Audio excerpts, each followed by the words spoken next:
आइए जानते हैं बिहार के हर जिला, हर क्षेत्र की 50 फटाफट बड़ी खबरों को केवल 5 मिनट में।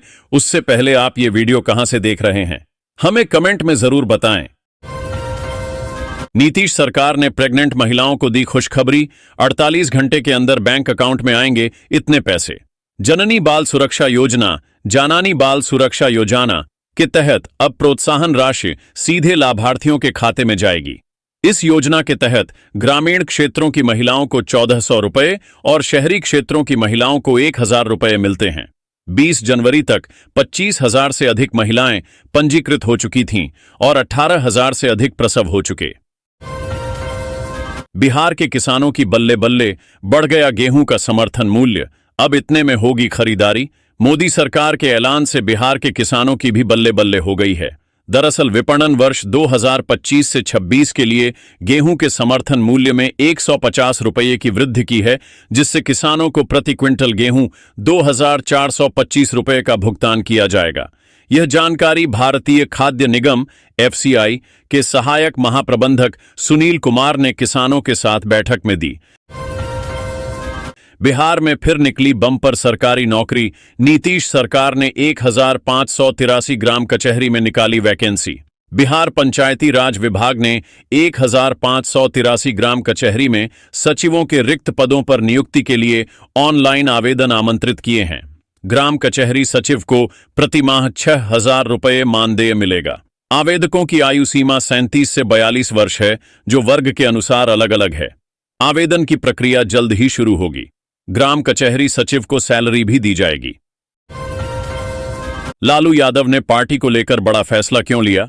राजद अध्यक्ष ने संविधान बदल कद और पद तय किया। RJD news. राष्ट्रीय जनता दल अध्यक्ष लालू प्रसाद यादव ने एक तरह से परिवार और अपनी पार्टी की वसीयत कर दी है। उन्होंने पद और कद का बंटवारा कर दिया है। पद वाले बड़े परिजनों की गवाही में सबसे छोटे तेजस्वी यादव को समकक्ष कद देने की वजह भी समझने लायक है। अवैध खनन के लिए बालू माफिया ने नदी पर बना दिया पुल। पुलिस के एक्शन से इलाके में मच गया हड़कंप। एसडीओ के आदेश पर सीओ व थानेदार ने जेसीबी से बालू माफिया द्वारा बनाया गया अवैध पुल तोड़ दिया है। वहीं पुल तोड़े जाने के बाद बालू माफिया फरार है। कारी कोसी पर डकैता के समीप माफिया अवैध पुल बनाकर बालू का अवैध खनन कर रहे थे। इस मामले में सीओ, थानेदार व कर्मचारी को समय समय पर संबंधित स्थल की निगरानी का निर्देश दिया गया है। 8 लाख ग्राहकों पर बिजली कंपनी की विशेष नजर, अफसरों को लिस्ट के साथ दिया गया नया task. Bihar state power holding company limited ने बकाया वसूली के लिए कमर कस ली है। कंपनी ने ऐसे 8 लाख उपभोक्ताओं पर विशेष ध्यान देने का निर्देश दिया है जिन्होंने वित्तीय वर्ष 2023 से 24 में तो भुगतान किया था, लेकिन 2024 से 25 में एक बार भी बिल का भुगतान नहीं किया है। ऐसे उपभोक्ताओं से कम 50% की बकाया राशि की वसूली सुनिश्चित करने के निर्देश दिए गए हैं। बिहार से सिलीगुड़ी का सफर होगा और आसान। सीमांचल में इस 4 लेन सड़क को मिली मंजूरी। बिहार के किशनगंज जिले में सड़क कनेक्टिविटी को मजबूत करने के लिए एक महत्वपूर्ण प्रोजेक्ट को मंजूरी केंद्र सरकार ने दे दी है। इस प्रोजेक्ट के तहत राष्ट्रीय राजमार्ग 27 और राष्ट्रीय राजमार्ग 327E को जोड़ा जाएगा। इसके लिए किशनगंज बहादुरगंज प्रखंड में 24.849 किलोमीटर लंबा 4 लेन हाईवे बनाया जाएगा। पीएम किसान योजना से जुड़ी एक गलती पड़ेगी भारी। भोजपुर के इन किसानों को नहीं मिलेगी 19वीं किस्त। देखें पूरी लिस्ट। फरवरी महीने में भोजपुर जिले के 19,861 किसानों को पीएम सम्मान निधि योजना का लाभ मिलेगा। वहीं जिले के कुछ किसान ऐसे भी हैं जो ई-केवाईसी अपडेट नहीं होने की वजह से इस योजना के लाभ से वंचित रह सकते हैं।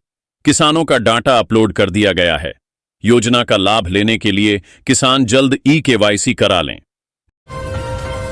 जया किशोरी की कथा में पूरे देश से श्रद्धालुओं के शामिल होने की उम्मीद। गाया न्यूज। प्रखंड के दखनेर में भागवत ज्ञान यज्ञ आयोजन को लेकर समितियों का गठन रविवार की बैठक में हुआ।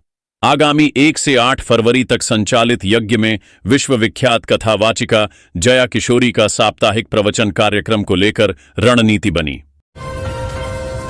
गाजा में युद्ध विराम लागू होने के बाद इजरायल ने कहा, भारत का आभार, भारतीयों की तारीफ करता हूं।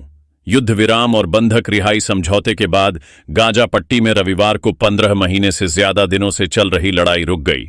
समझौता लागू होने में करीब 3 घंटे की देरी इसलिए हुई क्योंकि हमास ने उन 3 महिलाओं के नामों की सूची देने में विलंब किया जिन्हें रविवार को रिहा किया गया है।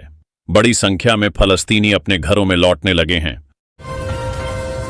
पीएम आवास योजना की सूची में नाम जोड़ने के लिए देने होंगे पैसे। पकड़ में आया बड़ा खेल, चौंक जाएंगे आप।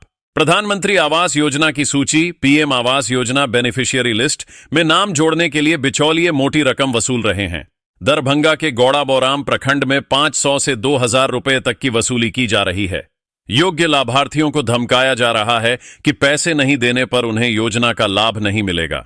सरकार के दिशा निर्देशों की धज्जियां उड़ाई जा रही हैं।